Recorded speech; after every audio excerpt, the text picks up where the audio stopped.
తనను పీసీసీ అధ్యక్ష పదవి నుంచి తప్పించేందుకు ముఖ్యమంత్రి కేసీఆర్ సహా కొందరు నేతలు ప్రయత్నిస్తున్నారని రేవంత్ రెడ్డి ఆరోపించారు.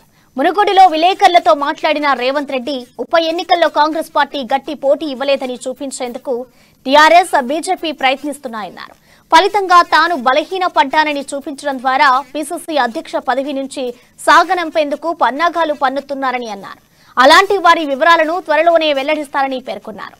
టీఆర్ఎస్ బీజేపీ చీకటి ఒప్పందం చేసుకున్నాయని, ప్రశాంత్ కిషోర్ వ్యూహ రచనలో ముందుకు సాగుతున్నాయని విమర్శించారు.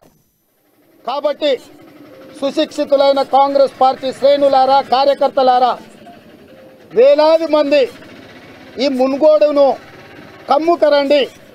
ఇవాళ కాంగ్రెస్ పార్టీ కార్యకర్తలు ఈ మునుగోడును సునామీలాగా కప్పేస్తే తప్ప ఇక్కడ ఈ శక్తులను, ఈ దుర్మార్గులను ఎదుర్కోవడానికి ఇంకొక మార్గం లేదు.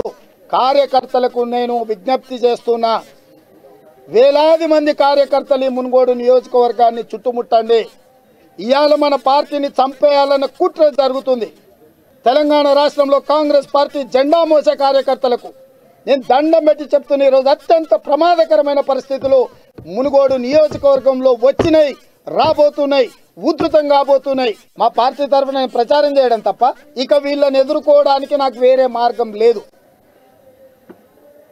నన్ను ఒక్కరిని నిస్సహాయుణ్ణి చేసి ఈ ఎన్నికలలో కాంగ్రెస్ పార్టీని దెబ్బతీసి రేవంత్ రెడ్డి నేతృత్వంలో కాంగ్రెస్ పార్టీ బలహీనపడ్డది కాబట్టి రేవంత్ రెడ్డిని పీసీసీ అధ్యక్షుడిగా తొలగించండి అనే నినాదాన్ని ముందుకు తీసుకెళ్లడానికి